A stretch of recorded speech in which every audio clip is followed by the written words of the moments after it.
دو ایسی بدبختی والے کام ہیں جن سے اللہ نے اعلان جنگ فرمایا. ایک ہے سود کا کام کرنے والا. ہاں، اس کے قریب بھی نہ جائیے گا. کبھی کتنا بڑا نفع کیوں نہ نظر آ جائے, کبھی کتنی بڑی مجبوری کیوں نہ آ جائے, سود پر کام مت کیجئے گا, کیونکہ اس سے رب نے جنگ کا اعلان فرمایا. دیکھیں, دو قسم کے لوگوں کی لڑائی ہوتی ہے. دو مضبوط لڑتے ہیں, ہم کہتے ہیں پتہ نہیں کون جیت جائے, دونوں ہی تگڑے ہیں.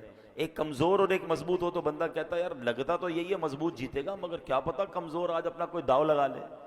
لیکن اللہ سے جب جس کی جنگ ہے اس میں تو 100% یقین ہے نا کہ سامنے والے نے برباد ہی ہونا ہے.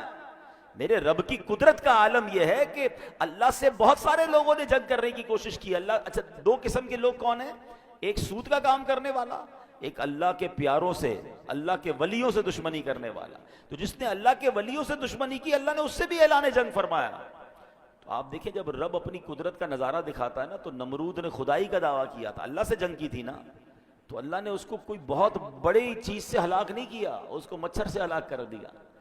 میرا رب وہ ہے کہ جب وہ چاہے تو اللہ اکبر, پرندے چھوٹے چھوٹے ابابیل جن کے قدموں میں چھوٹے چھوٹے کنکر ہوں, ان سے ہاتھیوں کے لشکر کے پرخچے اڑا دیتا ہے. تو اللہ سے کبھی جنگ نہ کیجیے گا. بخاری شریف کی حدیث سنیں, حدیث قدسی ہے. اللہ فرماتا ہے من عادى لی ولیا فقد آذنتہ بالحرب, یعنی جو میرے کسی دوست سے دشمنی کرے میں اسے اعلان جنگ دیتا ہوں. تو کبھی بھی اللہ والوں سے نہیں لڑنا. اچھا, اب سود تو بڑا کلیئر ہے نا کہ بھئی کاروبار میں ہے یا کسی کو قرض دیتے ہوئے کوئی سود لے رہا ہوتا ہے, سود کما رہا ہوتا ہے, وہ تو فوراً چھوڑ دیں. لیکن اللہ کے ولی سے, اللہ کے پیاروں سے دشمنی, یہ تھوڑا سا ٹپیکل معاملہ ہے, کیونکہ ہمیں کیا پتا اللہ کا کون کون پیارا ہے. بہت سارے پیارے تو مزارات میں چلے گئے, مگر کیا اب اللہ کے پیارے اس دنیا میں نہیں ہیں؟ کیا اولیاء کرام نہیں ہیں؟ اللہ اکبر. یہ یاد رکھنا ہوگا کہ اللہ نے اپنے ولیوں کو اپنے بندوں میں چھپا کے رکھا ہے.